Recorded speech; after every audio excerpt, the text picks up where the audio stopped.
Hey, everybody. This is Joe Harper with Reformed Truther Ministries, here for another exciting interview today. And I am very excited to welcome Cody Imboden to the show today. Cody, how you doing? Good. How are you, Joe? I'm doing great. We're very glad to have you. Welcome to the show. Thanks for having me.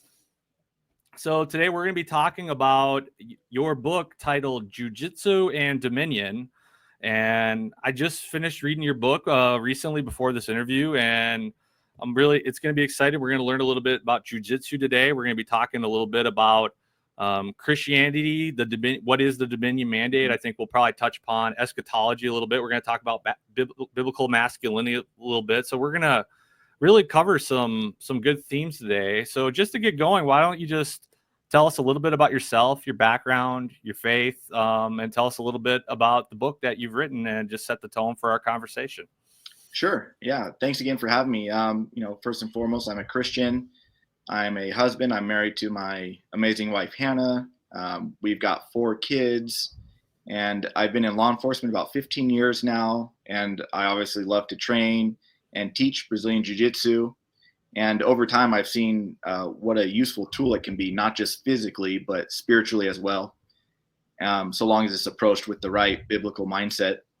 As far as my Christian walk, I was saved in high school, and since then I've really enjoyed studying, the Bible and various theological books. My journey with Christ, especially recently in the last 10 years or so, has been one of learning to bring every area of life under the authority of Christ, and that includes jiu-jitsu, and that's the heart of my book. In the book, I try and explore how the Dominion Mandate from Genesis 1:28 still applies, and how jiu-jitsu, when rightly used, can help men fulfill that mandate. And jiu-jitsu is not just about getting tougher or learning self-defense, although those are great qualities. It's about cultivating biblical masculinity and taking responsibility for our life and preparing you to lead in your home, in your church, and in society. And my goal with the book is to help men achieve that. Yeah. So there was a few things I liked about your book. I found it to be both, I was encouraged and convicted at the same time reading your book, which is always a really good, I always think that's a good balance when you're feeling, you're uplifted, but you're also feeling like, man, you're getting convicted about those areas you can work on. I really like that. I really liked your emphasis on faithfulness in the little things. And you talked a lot about the importance of men governing themselves before they can really govern anything else. That was a great emphasis. And then there was just one little sentence I wanted to read on, I think you used it a few times in the book, but it's on page 9, where this idea, I'm sure we'll expand upon this as we go and get into the Dominion Mandate, but you said some people are so heavenly minded that they're no earthly good. Yeah. And I just thought that phrase really encapsulated a lot of what you're getting at with your book. And I really enjoyed that some of those emphases in the book. Yeah, I know we'll cover that more later, and I'm trying to remember where I heard that from. Maybe it was Doug Wilson or somewhere else, but that really, in my mind, captures the heart of pietism, right, versus true piety, where pietism, you're just concerned about, kind of the spiritual aspects, and you divorce spiritual from physical, and it creates a false dichotomy, which the Bible doesn't give us. God created us as a soul body unit, not, we're only concerned about the soul or the spiritual realm, and we can discard the physical. Yeah, exactly. And this might be a good transition into our second question, because a lot of people, I know a lot of my listeners probably do know what the Dominion Mandate is, but some of them don't. So why don't we now be a good transition into expanding into some more detail of the various things we're going to cover in this interview. So why don't you just tell us, what is the Dominion Mandate? Why is that important for Christians? Why is that something that is still in effect today, as you've already said? Why don't you just break that down for us? Sure. Yeah. So the Dominion Mandate comes from Genesis 1:28, where God tells Adam and Eve to be fruitful, multiply, fill the earth, and subdue it, and have dominion over every living thing. And I think one of the most important things to remember about the Dominion Mandate is it's not just some Old Testament concept that we can ignore because now we live in New Testament times. That's an error I see in a lot of Christian thinking is, well, that's just an Old Testament thing, but doesn't apply because we're in the New Testament. But the dominion mandate is what's known as a creation ordinance, meaning it was a command given before sin ever even entered the world. And that's important because it shows that it wasn't a temporary solution for sin like, say, animal sacrifices were. It was never something that was going to be set aside after Jesus came. So like animal sacrifices, they were always intended to be temporary. Right. But the dominion mandate was not, because it was given under the ideal circumstances before sin ever entered the picture. So it's not something that is done away with Christ's work on the cross. It's something that was never even meant to expire. So since God still expects us to take dominion, the next question logically would be, what does dominion really mean? And I would say it's the God-given responsibility and authority for mankind as we bear his image to govern, to take care of, steward, develop the earth and all areas of life according to his law for his glory and the growth of his kingdom. And if you read authors like Rushdoony, Gary North, Greg Bonson, they all tightly connect the dominion mandate to applying God's law to every sphere of life. So in my book, I tried to show how dominion actually helps equip us, how jiu-jitsu actually helps equip us for that kind of dominion.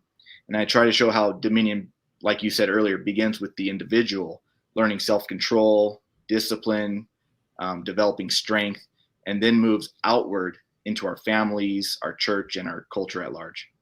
Yeah, exactly. And, I think the dominion mandate is crucial for understanding a lot of different things. And you were talking about types and anti-types. And when you look at the Garden of Eden, it's a type for where we're going. It's the new heavens and the new earth. And you see that God puts Adam in the garden, and work, like, I think it's really important that work comes before the fall. It's not, now there's a curse that comes later because of the sin, the sweat on the brow, et cetera, the fatigue. Yeah. But we've always been intended to steward and you see that God wants us to, like, that idea of growth, spiritual growth. It was there from the beginning. Yeah. And that idea of stewarding, I love that word, stewardship, building, cultivating, nourishing, all of these things. It's there in the beginning. And I always say to people, if you understand the beginning of the story, you can understand the end of it. Yeah. And like you said, work existed prior to the fall. And it's something I didn't really think too much about as I was a young Christian. I just kind of assumed, like, man, work kind of sucks sometimes. And it's hard, and I don't really enjoy it. But then reading through, I think it was Rushdoony's Institutes of Biblical Law, he had a whole section on work and the fact that it was given prior to sin. And, we don't work just because of sin. Work was something God intended for us to do from the very beginning. That means it's something good. It's not a result of sin. So our whole theology of work should change. Yeah, amen to that. And I think, I think that as we grow in maturity, we should have a very good attitude to lean into even the most difficult type of work, even the stuff that we find the hardest to do. But I also think that God, as we learn what our gifts are, what our callings are, we kind of get filtered into areas where we find a lot of fulfillment more and more in what we're doing. And because God has, he has different places in the kingdom for each and every one of us. Yeah. And as we go through our paths of learning what those things are, then we get to that place where we find more and more joy and fulfillment in what we're doing each and every day, which I think is really important. Absolutely. Yes. Yeah. So, okay. Well, that's great. I think, I think we'll probably go to the next question here. And obviously one of the big parts of your book is it's not just about the dominion mandate, but it's about jiu-jitsu and the dominion mandate. And you're writing this specifically from a Christian perspective. So why don't you start by just telling us a little bit about what is jiu-jitsu? You can tell us a little bit about the history of it, what it looks like, training in it day to day, all of that type of stuff. And then maybe you can proceed to kind of how you see that working as a Christian and as a Christian man. Sure. Yeah. So when I refer to jiu-jitsu in the book, I'm specifically talking about Brazilian Jiu-Jitsu, and I think I mentioned that in the opening of the book. Brazilian Jiu-Jitsu is just a mouthful to say every single time you bring it up, so I just refer to it as Jiu-Jitsu. But it came from Japan, and the way Brazilian Jiu-Jitsu developed was this Japanese statesman, I think, traveled to Brazil for some sort of, state work or something, and whoever the Brazilian guy who was helping him, he was a Gracie, which is a name you might be familiar with in the jiu-jitsu world. The Japanese guy said, "Hey, thanks for helping me kind of navigate the Brazilian landscape. I'd like to teach your sons jiu-jitsu as repayment for you helping me out." And one of his, there was Carlos and Helio Gracie, were I think the two sons he primarily taught jiu-jitsu to. And Helio Gracie was, the smaller, weaker, more frail brother. And he noticed that, hey, these techniques are cool, but they don't really work for me. I'm too small to pull these off. They require too much strength, too much speed, too much, durability. So he started adapting and changing the techniques so that a smaller person could use them. And then they all kind of changed so much that it became its own kind of martial art. So it's the martial art that primarily deals with grappling. So if you see people wrestling around on the floor, like in the UFC, they're probably doing jiu-jitsu, similar to wrestling, but the goal of jiu-jitsu is to make your opponent tap out or give up. So it involves, whereas wrestling, the goal is pinning. Jiu-jitsu, the goal is the tap out. So, it focuses on joint locks and chokes and stuff like that. Sure. As far as the benefits from training, there are a ton, and I list some of them in the book, but some of the key ones would be like physical discipline and health, good stewardship of the body. It gives you a lot of functional strength, as opposed to, bodybuilding just for the sake of having really big muscles. If you don't know how to use those muscles, it's just a showy thing. It's good cardio workout. It's good for your mobility, flexibility. There's mental toughness and focus. It teaches you how to stay calm and composed, even while under pressure. And maybe later we can talk about the amygdala hijack, which I dedicated a whole chapter to.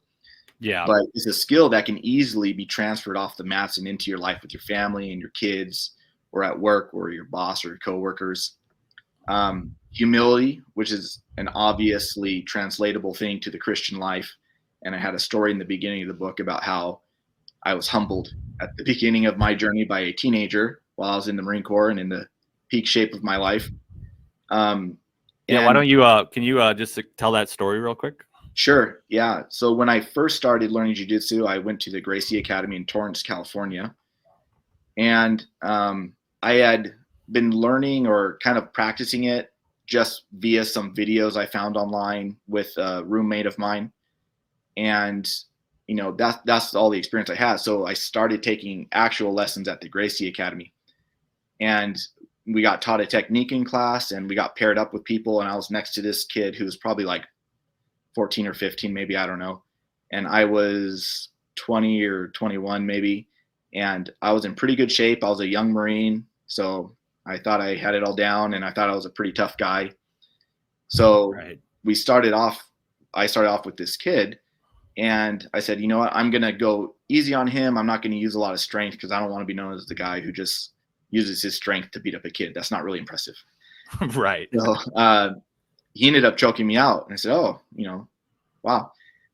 So you keep going until the timer runs out. So we restart. And I said, I'm going to give this kid a little more resistance.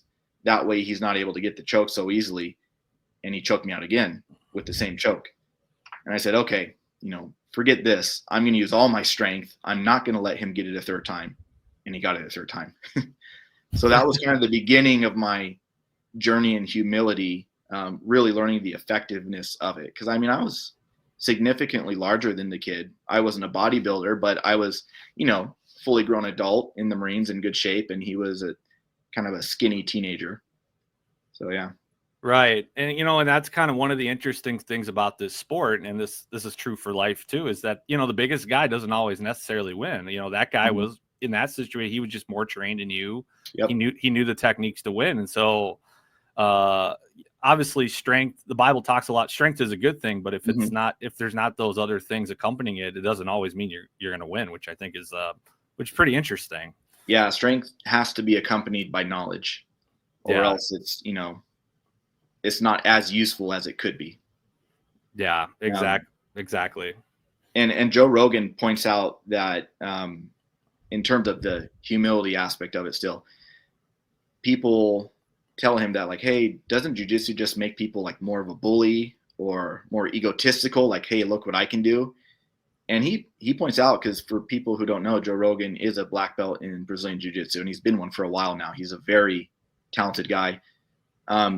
He points out that people with big egos and who are unable to be humble usually don't last that long in the sport, because, like my story, you get humbled quickly and you're either can or can't take that. And if it can't take that, you quit. You don't stay around a place where your ego is constantly getting damaged and you're getting tapped out by smaller people you think you should be able to beat. Or you learn to develop humility and say, okay, I might be bigger, but I have to accept the fact that this small guy just beat me. Yeah, exactly. And, that was one of the things in your book. I think I might have said this before, but I'll repeat it real quick, is that you were talking about, in post-millennial circles or in theonomic circles, whatever, there's always a lot of talk about taking dominion. There'll be talk about things like politics or the magistrate or, God's law, all good stuff. Yeah. But without like personal humility, without personal character, I always think that's never going to work. If the guys who are supposedly taking that don't have those things right in their own hearts, you're just going to create new problems. Yeah. And be seen as a hypocrite. It's no different than a pastor getting up and talking about, learning to control your anger when at home he abuses his wife or, berates his kids or stuff like that. You just see him as a hypocrite and no one would take him seriously. So you have to develop a certain level of discipline before you go out and try and preach it to other people, or else everyone will just blow you off as a hypocrite. Yeah. And I think I like how like there's those ditches on both sides. One, you could say like strength or toughness, like one, you could just throw all that out. I think you called it a functional Gnosticism, if I remember it correctly. But then you could go down the other route where you just cultivate all of those things without, by the grace of God, working on those things in the heart. So, I think it's good. We got to have both of those things are important. The spiritual things of the soul, but you also talked about cultivating the body. That's part of sanctification, Yeah. So I like that. So I hope I'm not jumping around too much, but there's a good balance there, touching on both of those pitfalls. Yeah, definitely. And you could see both sides of the ditch when you look at public figures. So we talked about the pietistic kind of preacher who only focuses on the spiritual, but he's morbidly obese and, it isn't taking control or has no discipline when it comes to the body that God has given him to steward. But then you look on the other ditch, and there are people now who are tired of feminism and they don't like it, but they're not Christians, but they still recognize, hey, this feminism stuff is trash. Let's go back to some sort of masculine stuff. And you got people like Andrew Tate. I think he's a Muslim. I don't know too much about him, but he's not a Christian for sure. And he's jumped onto the other side of the ditch where he's all about his body, and his spiritual life is, garbage, obviously, but he's promoting things like, not even polygamy, just sleeping with as many women as you can, because in his mind, that's what masculinity is. Yeah. Just being as sexually promiscuous as humanly possible. Yeah. And if you come at it from, and that's why a biblical worldview is so important. If you come at the topic of masculinity from anything other than a biblical worldview, you'll go astray somewhere. And, a common thing is evolution. And if you hold to evolution, then of course, getting your DNA, as much into the population as you can, well, that's a good thing. It promotes your DNA. Right. You're promoting, however you want to say that, your lineage, your seed, whatever. Yeah, exactly.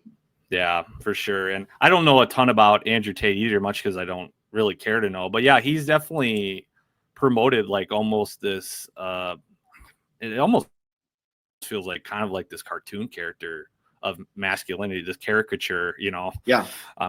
I don't mean it to be so disparaging, but that's what it feels like for Yeah. me as a Christian man. Like you're just throwing the morality completely out the window, and you're just like, yeah, let's just sleep with as much women as possible and just promote this, whatever, this shell of what we think masculinity is. And that's probably the natural transition into our next question, which is, because we live in this age where I think a lot of young guys, they do feel like it's tough to be a young man in this world, because especially a Christian young man, because our society morally is falling apart, and there's a lot of different, there's guys who, you see it all over the internet. I see it where guys talk about struggles with dating life, trying to find a spouse, or they talk about, the economic hardships, the inflation, all that. And I think they're just bombarded with so many of these false ideas of what a man is. And there's a lot of just confusion about what is a man supposed to be. So, obviously, and we don't want to just promote just a vague masculinity, but a healthy biblical masculinity. So in light of everything I just said,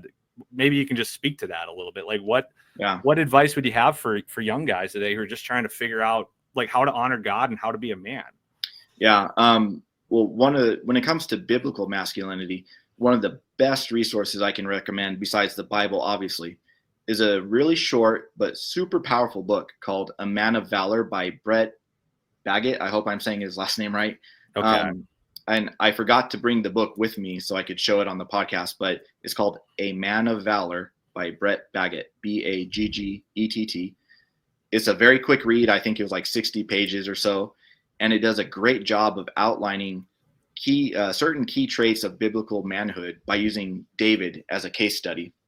And biblical masculinity, he says, refers to the traits and responsibilities that are uniquely given to men, not just human virtues in general, but specifically masculine traits.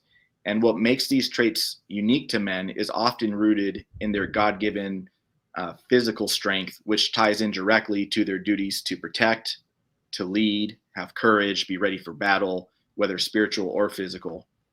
And he highlights several of these traits in his book, and I won't mention them all because I want people to read the book and read it for themselves. Right. But when he focuses on David, there's a verse he uses. I can't remember, and I wish I brought the book. But one of the traits, he says, David was strong. He knew how to fight, and he was brave in the face of danger. So he was bold in speaking the truth. He wasn't passive or timid.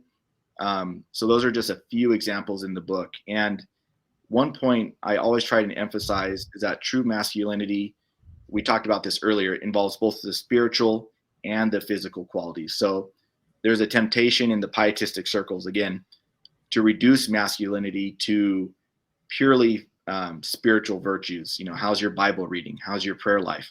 Those are good and necessary. You need those, but it's not all of what makes a man a man. Yeah, exactly. Yeah, exactly. I mean, I think that's what you should start your day doing, but there's a lot of other stuff that, going back to what we were talking about, like you can be so heavenly minded, you're no earthly good. And not to answer the question too, I guess I will answer the question too. I think like one good question is, what does God want you to do? Like we all got to go out and do something. Mm-hmm. I think that's important. And, and that's what's really cool about, God creates each of us differently. We all have different gifts, different strengths, different callings.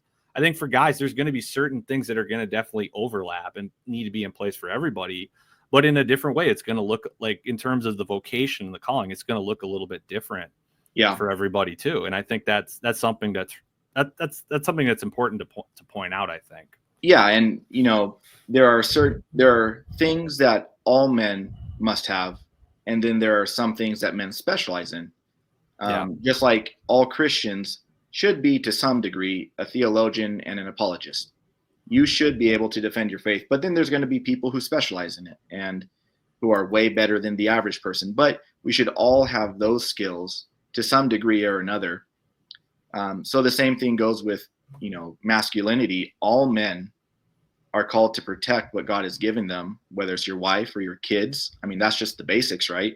Right. So not all men are going to be bodybuilders or champions in jiu-jitsu or, just absolute studs, but they should have the bare minimum of being able to physically defend their family from the evils in the world. Right. And that's another thing that we could point out, which when you become a Christian man, we enter into a war. There's this spiritual war going on, and I think God, that desire to fight for what right, I think he's put that into us. I think that's part of being an image bearer of God, and I think that that's something. But warfare is warfare. I think we can allegorize spiritual warfare to the point where it has no meaning anymore. So maybe you could comment on that real quick before we go to the next question. Just how men are called to be just warriors, or just called to engage in that war, that spiritual warfare. So there's, like I said earlier, there's the qualities that both sexes have, men and women. If you ask someone like, well, what does it mean to be a man? And you say, well, men should glorify God and enjoy him forever. The short catechism's question and answer number 1. But that applies to women equally. Women are to glorify God in all they do and enjoy him forever. So you have to go back to what makes men unique. And you can see it in creation, in how God has designed men and women different. There's obvious similarities. Both are made in the image of God. Both are equally valued and special. But they're not the exact same. They're very obvious differences. And besides the physical appearances, just the way God built men, and the fact that men have testosterone and are in general like 95% on average stronger than women. I mean, it's not just a coincidence. He built men to handle the tasks that he assigned them to do. Whereas, God says the glory of a man is his strength. And then he never says the same thing about a woman. Women are strong in their own areas, in their unique ways. But, it typically praises women for being, their quiet and submissive, godly attitudes. That's what it praises women for, not going out and, bashing warriors like he does with other men. Yeah, there's some different emphases there. Yeah, absolutely. So I think that kind of brings us to our next question, and this is something I kind of wanted to really touch upon in this interview, is this idea of any man of God, you're going to face pressure in your life. And especially in light, I can think of times where I feel like I've experienced heavy spiritual warfare in my life, or trials I've gone through. And you face various types of pressure, whether in your church life, your work life, whatever it is. So how did I write this? And so, and I think learning how to handle pressure is something that's very important. So maybe you can talk about how you've learned about that through jiu-jitsu, and then you could talk about that in a broader sense, just in life. Sure. Yeah. Like you said, pressure is a part of life, and it's not a matter of if you'll face pressure. It's how well you'll deal with it when it comes. Right. So wherever there's a responsibility, there's going to be associated pressures with it, whether it's in your marriage, your role as a father, or just as your walk as a Christian in a broken world. It's everywhere. So learning how to handle pressure is essential. Jiu-jitsu really puts that right in your face in an obvious way. The pressure in jiu-jitsu is literal. Your opponent's trying to control you, hold you down, wear you out, make you tap out and give up. And what you learn through training in jiu-jitsu is that you can't flail around or panic, because that only makes things worse. That's when you get caught in a submission. That's when you expose your neck, or you get armbarred or anything like that. That kind of wild, reaction is a rookie mistake, and that's what gets you caught. The more mature response in jiu-jitsu is to stay calm, be aware of what's going on, and respond, with a plan in mind. And it's the same with the Christian life. Handling pressure well means learning to control your emotions instead of letting them control you. You don't blow up. You don't shut down. You develop wisdom to wait for the right moment to bring something up. And when you speak, you do it with clarity. You do it with self-control. You do it with the word of God as your guide. You don't just yell or outburst. And that's the kind of strength that jiu-jitsu builds, and it applies directly to how we fulfill the Dominion mandate in the world. Yeah, and talking about not just cultivating your body, but cultivating your mind as well, Yeah. learning to control your emotions. And you said you wanted to talk about, I'm going to butcher it. Is it the amygdala reflex, or help me out here? Amygdala hijack.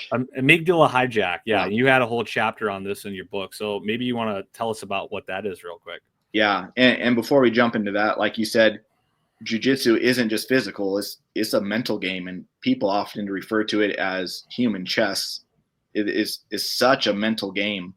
The physical aspects of jiu-jitsu, the picture I had in mind when I was putting this book together was what people see the benefits of jiu-jitsu is the tip of the iceberg. The real benefits are, that all the underwater massive portion of it. And specifically on the mental side of it, there's something called the amygdala hijack. Now, the amygdala is a small portion of your brain, and it's something God put in us that controls our fight or flight response. So it allows us to react to danger immediately without thinking. And what can happen sometimes is if you don't learn how to control that, you get what's called an amygdala hijack, where you panic and you get tunnel vision, auditory exclusion. And I don't know if you've ever been in like really scary situations, but like maybe physically dangerous, but people often get that. They get tunnel vision, auditory exclusion, and your brain doesn't stay here in the prefrontal cortex where you think logically and with sound reasoning. You just panic and you do whatever is instinctual. And it's good. God put that in us to protect us because we don't have time all the time to react to danger. Sometimes you just got to react. But sometimes when we do that, we get stuck there. And a lot of times, I think I mentioned this in the book, if you see videos of officers doing something that seems absurd, like punching someone who's already in handcuffs, or like, a very obviously physically larger male officer just, bashing a smaller woman's face in, you're like, why on earth would he do that? Usually what happens is they're stuck in an amygdala hijack. And I'm not excusing any poor behavior or officers who have malintent or anything like that. But I'm talking about officers who are, for the most part, good people who are not trying to do something bad, but they still get stuck in that. And it's because something happened to make them panic. And they get tunnel vision and they panic and they don't think. They don't think with reason or logic. So when we're sitting back in our chairs watching a video of this while we're sipping an iced coffee, totally relaxed in our air-conditioned room, we need to put ourselves in their shoes and say, like, they're panicking and their amygdala has hijacked their thinking.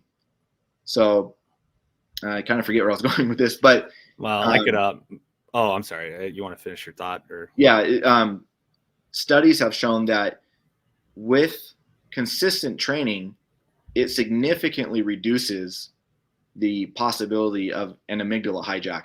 So when you train jiu-jitsu, as an example, you're used to being put into dangerous situations. You're used to getting beat up. You're used to, having your back on the floor and someone on top of you. That becomes a more normal thing. So when you experience that in real life, you don't automatically jump to an amygdala hijack. You don't panic so easily. It helps you gain control of your mind. And I think that's what God wants of us. Yeah. So it sounds like you're essentially talking about it's the fight or flight response in us, and you're saying that God's given it to us, but you have to learn how to how to control it, how to use it properly, instead of like when the adrenaline starts pumping, you don't want the panic button just to overtake your decision making, essentially. Yeah. And you see that with officers who train versus don't. When someone tackles them down, the officers who train are very cool-headed. They're able to take control of the situation a lot better. They're able to be aware of their surroundings because they're not suffering from tunnel vision. Whereas if you've never been on your back with someone on top of you, and the first time you experience it is with a suspect or something, you will panic and you will get tunnel vision and auditory exclusion. And there's a good chance that you'll, result to deadly force a lot faster than what is actually needed. The Right. situation might not be that serious, but in your mind, it is, because you haven't trained yourself to be ready for that. And that it's interesting you're talking about that. And one, because you are yourself a police officer, but two, because there's been so much talk about these type of excessive force cases in the Yeah. news cycle the past 5 years. I live in the Twin Cities region of Minnesota. I mean, around Minneapolis. So we went through the whole George Floyd thing, Yeah. and there's been a ton of these cases. And it's just obviously, I think there's some bad cops, but it sounds like you're also saying there can be guys who just, and you said you're not excusing it, but there can be guys who just they go overboard because the pressure gets to them. Yeah. It just becomes too much. And that's why it's called a hijack, is that part of the brain just kind of takes over. And for whatever reason, God made it so that it takes over, and you no longer, I don't know, maybe it uses too much resources like a computer. You can't have the prefrontal cortex and the amygdala going at the same time. It's meant to be for survival instincts, and you got to put all your effort into just staying alive. So, but yeah, people who, and there are departments now who have realized this. So it's not just something that I've seen or a couple others have seen. This starting to become a nationwide trend, where departments are now encouraging their officers to train in jiu-jitsu because they've seen the significant results of that. Decreasing use of force, Yeah. decrease of injuries to suspects, all that kind of stuff. They've seen that, and they've started implementing more of a jiu-jitsu style defensive tactics than what they've had before. Wow, that's fascinating. So one of the things I wanted to cover before we go to the last question is kind of just applying this somewhat more broadly, is because we know, like we said before, like all men, we're going to go through spiritual warfare, and our enemy, Satan, he's the liar, he's the deceiver, and we know he's a manipulator. And it seems like as men, we're always going to face those moments where we'll get pressure. There's a temptation to want to, instead of doing the way that's right, which maybe you're in the minority, there's always this temptation to cave into whether it's the pressures of other people or to just compromise your convictions. Like this comes up in a lot of different contexts, but this is something that, like, you see it time and time again in your life. At least I feel like I've certainly seen it time and time again. And there's going to be what I'm trying to say in so many words is there's going to be points where we're going to face temptations to compromise. There's that pressure to because oftentimes when we do, in the movies, when you do what's right, by the end of the movie, most of the time everything works out and everything's fine. But real life isn't usually like that. There's usually a cost to faithfulness. There's whether you're going to lose friends, you're going to lose you may lose the respect of certain people, whatever that may be. There's always a cost. So I guess what I'm trying to get at is this idea that as men, we need to be able to handle that certain types of pressure and be willing to face certain costs in order to stay faithful to God, to what God would call us to do. Yeah. And I think what helps you be bold and faithful is really understanding what you're talking about. When Peter tells us to be ready to have an answer for all those who ask, you're much less likely to do that if you haven't taken the time to study, to learn about the objections. But if you study that kind of stuff, your boldness increases exponentially. At work the other day, here's a good example. I work with two other officers, and one guy isn't a Christian, the other isn't also, but he's been asking some questions. And he said, he just randomly turned to me in our office. He's like, "Cody, how old do you think the world is?" Because he must have seen something on his Instagram feed talking about Christians and evolution or whatever. And it was very tempting to be like, I don't know, and not give what I think. But I'm like, you know what? No, I'm pretty confident in this. I feel like I can defend this. And I'm not too worried about what this guy would think, because he's curious. He's asking questions. But it's the other guy who's pretty hostile, who ironically goes to a church, but it's a pretty liberal church. Sure. But I was like, no, I would say about 6,000 years old. I don't know. But just because I don't think I would have had the confidence to say that if I didn't put in the time and the effort and the diligence to study it. And I don't think you can expect to be prepared if you haven't put in the work beforehand. Don't expect to be bold, unless it's something miraculous in the time of testing if you haven't put in the work before. Don't expect to be a bodybuilder if you don't go to the gym. Don't expect to win a race if you don't practice running on the week. Don't expect to be ready to give an answer when someone asks you if you haven't put in the time and the research. Yeah, absolutely. Like, we got to be faithful in the little things, and that's going to help us when those points of testing come. Yeah, and to tie it into the book, the theme of the book, don't expect to be prepared to defend your family if you haven't been putting in the work. Right. Yeah.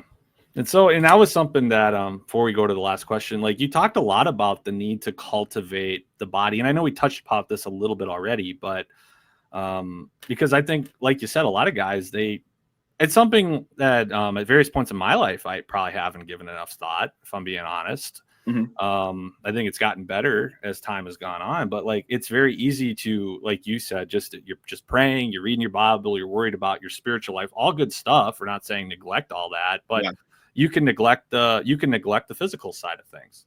Absolutely. And like I said in the beginning of my book, this book isn't me telling you what I've mastered. This is, come along the journey with me as I've been learning this stuff too. I haven't been the perfect example of, physical conditioning myself. I just happen to really love jiu-jitsu. It's kept me in good enough shape all this time, but I could definitely improve my physical conditioning as well. And it's something that I've been more and more encouraged to do also. Yeah. And you talked about, we're all fallible men. You talked a lot about failure in the book too, and learning from failure, because we all have points. Like, we all have those sins that we commit every day that by the grace of God, we want to mortify. We all have those areas where we know I could be better in this area and be that better. So I think it seems like what you're saying is that striving to be faithful or to be competent in whatever areas it is, it doesn't mean perfection. Yeah, absolutely. In that section on failure and feedback, is such an important concept that we have to be comfortable with. And I think a lot of times we're very uncomfortable if someone gives us what is essentially helpful criticism. And jiu-jitsu really gives you a good experience and mindset of being willing to accept criticism. Hey, I keep tapping you out because you keep making this mistake. And because I know he's trying to help me, I gladly take in that advice, knowing that it will make me better. And we should do the same as Christians. Like, hey, man, I see you keep doing this, or you keep saying this thing. You shouldn't be doing that. You should take that, happily. He's not your opponent. He's not trying to, gain something on you. He's trying to help you. And knowing that it's coming from a place of love and he wants to see you be better, we should have a better mindset at taking advice. Yeah, exactly. And you're making that distinction. Someone who's not trying to tear you down, but someone who's trying to build you up. Somebody who actually cares about you and wants you to be better. And I think that's, we need those. I think each and every one of us, we need to have those men in our lives, and those brethren in our lives who can really speak into our lives. I think that's a big part of just being a Christian, is we got to be able to speak to each other and, help each other out in those ways. Yeah, absolutely. And that's something I talked about in the book a little bit, was jiu-jitsu gives you a sense of brotherhood. And that's something that men today are really struggling to find. I think, they're isolated in many ways. They might not be going to church. They don't have any real life friendships. All their friendships are digital or online, which, isn't bad. I could call you a friend, and I've appreciated our conversations. Right. But I have men in my life who I see and who hold me accountable. And one of the things I really appreciate at our church is our elders are assigned, different families, and they go around at least, once a month visiting me personally and just catching up. Right. Yeah. I mean, you have that. I mean, yeah, the internet's great. I mean, it's a tool. It can be a tool that can be used well, but it's not a replacement for those physical in your life, more personal friendships, relationships, interactions. Yeah. Yeah. Yeah. So, And men especially, I think, need that. And, the way men and women build relationships is different as well. We talked a little bit earlier about the differences between men and women. And I think men just overall bond a lot better under trials for whatever reason. I think that's because God made us that way, to be warriors, to be strong. And you don't really cultivate that by sitting around in a book club. As much as I love books, anyone will tell you I love books and I'll talk all day about books. yeah, me too. I'm a huge bookworm. I Yeah. confess it. Yeah. So those aren't bad, but we need other things too. And, men who work hard together, hard labor, men who suffer together really develop a special bond, I think. Yeah, I think so too. And I mean, yeah, I mean, I can think of times where you go through a trial with somebody, or you do some hard manual labor with somebody, and there's a connection there. There's a reason why guys who go to war together, you think, oh, they're going through this terrible thing together. Why would it bring them so close together? But it does. And I think I'm not an expert on why that's the case, but it's, I think a big part of it is they went through it together as a group, as a team, as a unit. Absolutely. That was my experience. I got deployed to Fallujah in 2007. And, even though almost all of them weren't Christians, I still developed a very strong bond with all those guys because we endured something that sucked for a long period of time. And we worked together and we watched each other's backs, and it just develops a very tight bond. Yeah, absolutely. So finally coming to what I think is the last question is, so kind of the past few, however many years, you've been on this journey of learning jiu-jitsu. You've worked your way up to your brown belt, and you've also written the book that we've been talking about for the last 45 minutes. So I kind of wanted to end the interview on a somewhat more personal note. What has God taught you, something that God has taught you through this journey of learning all this, looking at it from a Christian perspective, writing your book? What's something that God's shown you that might be edifying to everybody else? Yeah, I think for me, jiu-jitsu has been more than just a sport or a hobby. It's been a tool that God's used to shape me as a man in certain areas. And when approached with the right mindset, jiu-jitsu becomes a very powerful tool in the hands of a Christian man. And it pushes you to work on traits that are central for biblical masculinity, like discipline. We talked about these: resilience, patience under pressure, the ability to stay calm and calculated when things can get intense. And God has used jiu-jitsu to expose those areas in my life where I was weak, either physically, mentally, or spiritually. And it can be humbling. And like jiu-jitsu, you can't fake certain things on the mat. If you're not ready, you're not ready. So if you lack self-control, if you let pride or frustration take over, it'll show up. But over time, as you train and you grow, you start to see how the lessons from the mat carry over into every other part of life, into your marriage, your parenting, leadership, and your prayer life. So writing this book really helped me put all of this into perspective, because I had ideas about it before, but putting it all into one place and kind of organizing it, it gave me a chance to reflect on how Dominion isn't just about being, or it's not just big world-changing actions. It starts with ruling yourself, your body, your mind, your emotions. And from there, that's the foundation. From there, you move outward into your household, your church, and into your culture. And jiu-jitsu for me has been one of those tools that God has used to teach me that kind of self-discipline, self-dominion, and give me a better vision of what it looks like to live out the Dominion mandate as a man.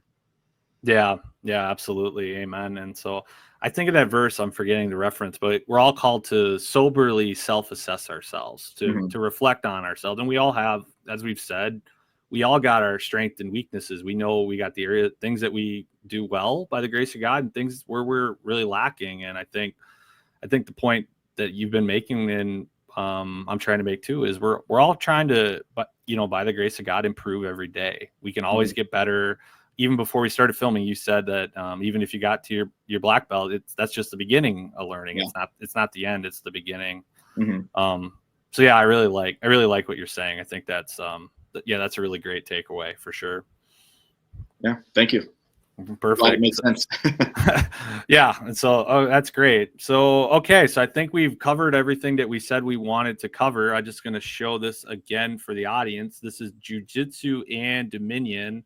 Let me read the subtitle. I don't know if I did before, but a Christian perspective on Jiu-Jitsu and the recovery of strength. And I can put the link to this in below.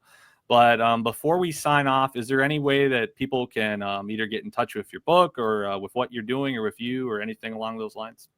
The easiest way would probably just be my email, which is Cody Imboden, my first and last name, 5537@gmail.com. 5537 is my Marine Corps MOS musician. Okay. So Cody Imboden 5537@gmail.com would be the easiest way to get in touch.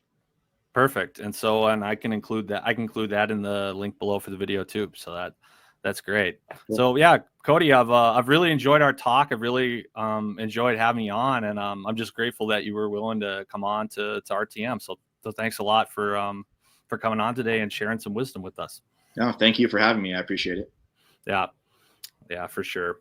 All right, everybody. This has been this installment of Reformed Truther Ministries. Hopefully, many more exciting things coming down the pike in the coming months. But yeah, this has been this installment. So this is Joe Harper and Cody Imboden signing off today. So thanks, everybody.